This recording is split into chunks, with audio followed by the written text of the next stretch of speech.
What's going on, Nostalgics? Welcome back to another video here on the Nostalgia Factor, where we take a look at the best and worst in gaming.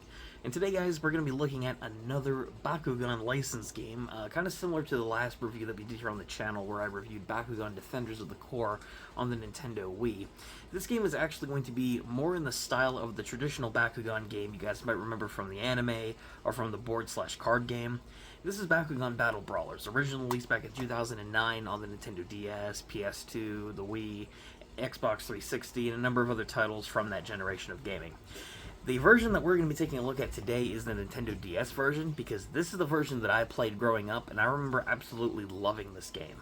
But since Bakugan is becoming more and more of a forgotten relic, especially when compared to series like Yu-Gi-Oh! Or Pokemon of all things, how well does this game stack up? I thought Defenders of the Core was a good game, but what do I think about the actual traditional game that's based off the original anime?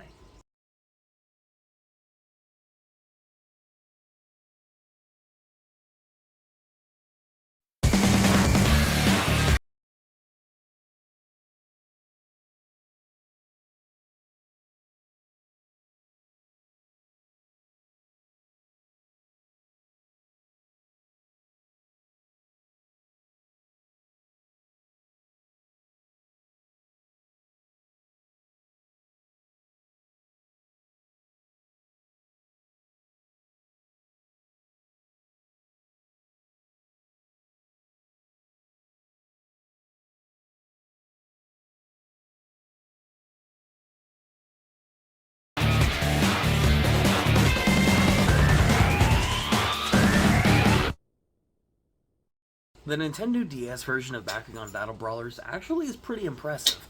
One thing I really do like about it is the sprite work, the animation, the character models, the battle animations, and the physical animation of each of the Bakugan as they're presented to you within their ball form, as well as the battle animations in general and the way each environment looks on the DS. It's not really going to blow anyone away if you've played other better-looking Nintendo DS titles, like, say, a Mario game or something along those lines, but it's solid 3D visuals with everything that I just described that makes the game pop out pretty well, both with the Bakugan designs and the color palette. So, the game does look good for a DS licensed game. And the soundtrack, while I don't think it's as strong as Defenders of the Core, because that's something that I praised whenever I did that review, that game has really good banging music, whether it be the main theme, the battle theme, whatever it is. But this game here, despite the fact that it is on lesser hardware compared to Defenders of the Core, I really do think that this is a good soundtrack as well. Get you pumped up for battles, has a good overarching theme. The Bakugan theme song itself is pretty catchy, if any of you guys remember that. So in terms of the visuals and music, it's pretty solid all around.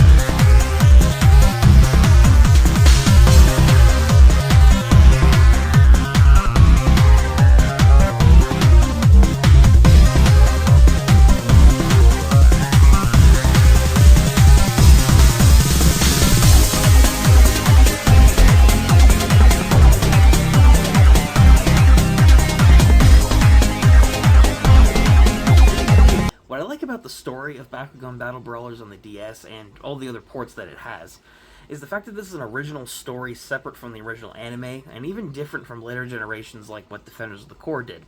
But the main plot surrounding your character becoming involved with the Battle Brawlers, Dan Kuso and company, encountering a strange new Bakugan known as Leonidas suddenly appearing in the park one day, and going to face off against the forces of evil that threaten both the human world and all the Bakugan in existence, including a brand new original character that has his own evil Bakugan known as Vladitor. So, while there are some unique characters that are present here in the story, this game doesn't really follow any certain plot or anything from the original anime. You do have characters that do show up from the story. You have like Dan Kuso and the Battle Brawlers, Hal G, who is the big overarching bad guy from the first generation, Masquerade, which is a second in command. There's a lot of people that are present here that you might recognize from other Bakugan media, but they really just play a role as evil bad guys coming to cause trouble, with the main focus being on Leonidas, the newest Bakugan that shows up here in the game, and he's completely original, and that's what I really like about this game. It takes a unique story and perspective. While it's not going to blow anyone away in terms of an in-depth video game story or anything along those lines. The fact that they took a popular franchise like Bakugan from the time and made a popular plot out of it really does say a lot, and I really enjoyed seeing this as a kid.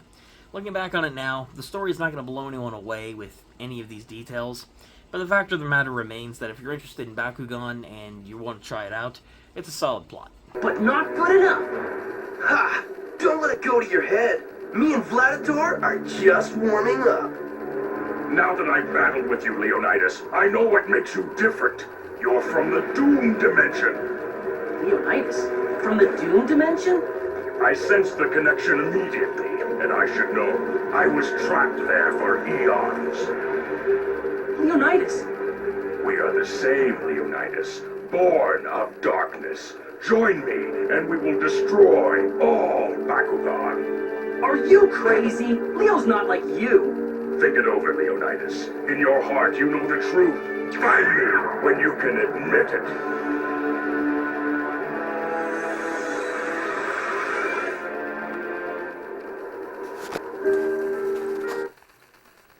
Leonidas!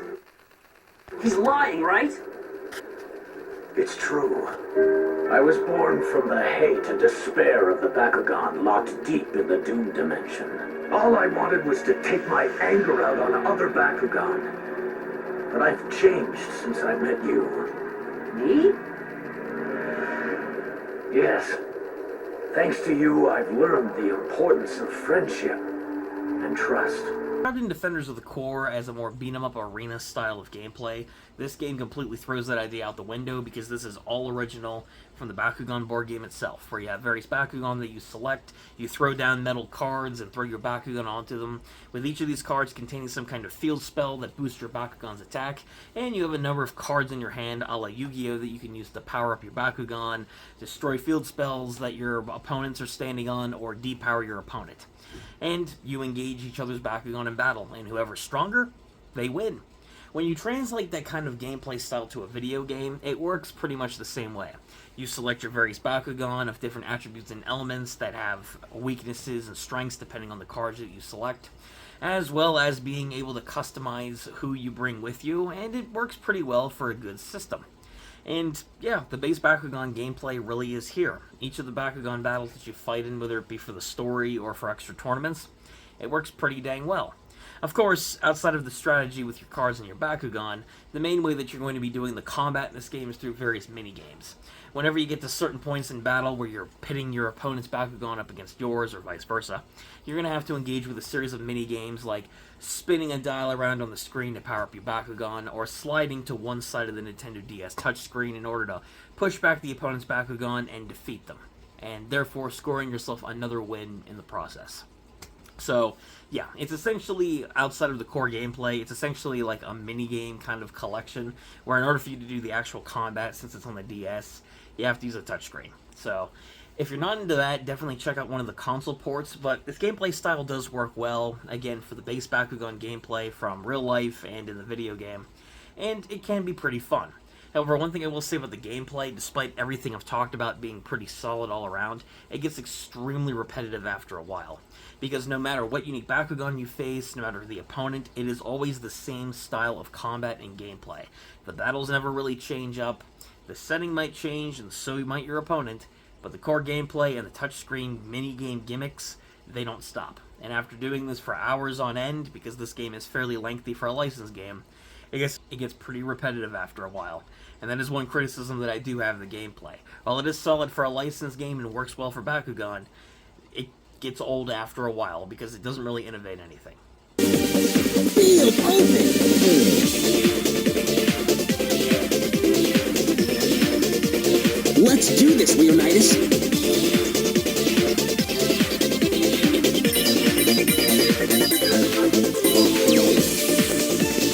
Gate card, set!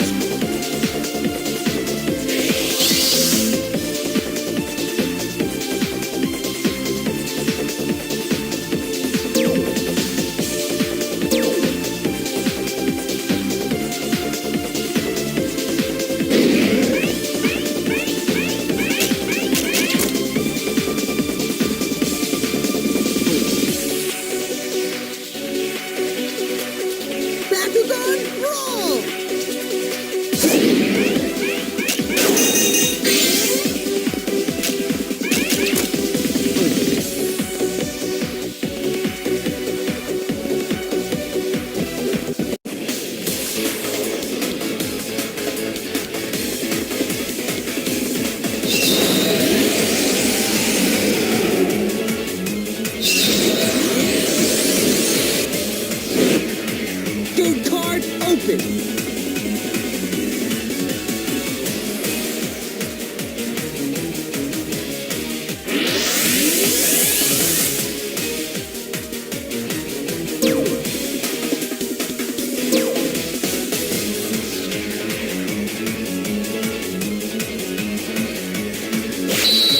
Ability card activate.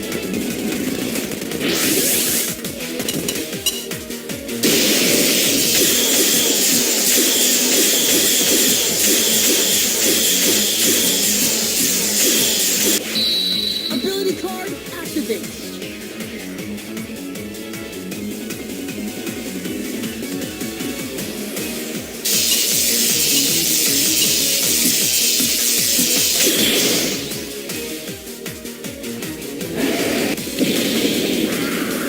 Yes, I won! That's really all I have to say about Bakugan Battle Brawlers on the Nintendo DS, guys. This review is pretty simple and more straightforward than some of the other licensed games that I've talked about, because this game, all in all, is good, actually. Regardless of whether you're a Bakugan fan or not, this game accomplishes everything that it needs to as a licensed video game, especially when we're comparing it to the original source material. It looks and sounds well enough for a handheld title, has a decent story to follow whether or not you're a fan of the Bakugan series or not, and the gameplay is unique enough to the Nintendo DS and utilizes the real-world gameplay of Bakugan, at least from back in the day, effectively well, despite how repetitive it gets and how bored you're going to be after a while if you try to play it for longer than a few sittings. All that being said, though, don't really have a lot of criticism for this one. This game accomplishes what it needs to as a Bakugan licensed game, and if you've never experienced the series before or you're interested to check this one out, I can recommend for the DS port. However, if you're not into the whole minigame gameplay side of things, definitely check out one of the console ports. You might have a better time that way as well. Plus, there's actual voice acting. So, Bakugan Battle Brawlers on the Nintendo DS, it's good. Definitely, it's awesome to have another good licensed game here, guys. Thank you guys for checking out this video here today as well. Luckily, once again, we have another good licensed game to talk about for this video, so I'm very happy about that one. Let me know what you guys think about this game in the video in the comment section down below. Do you remember Bakugan? Did you play it back in the day? Have you played this video game specifically? Are there any other good licensed games out there that I should be checking out to talk about here on the show, compared to a lot of the trash that I've looked at in the past? Let me know your thoughts and feelings in the comment section down below. Give the video a like if you did enjoy, as it really does help out the channel, and shows if you enjoyed it or not, but give it a like if you wish. And subscribe to the channel if you guys want to keep up with future videos, whether it be game reviews, collection videos, unboxings, everything else that we do here for nostalgic gaming goodness. Otherwise, thank you guys once again for checking this one out. And until next time, this has been Ryan from The Nostalgia Factor saying, keep on gaming.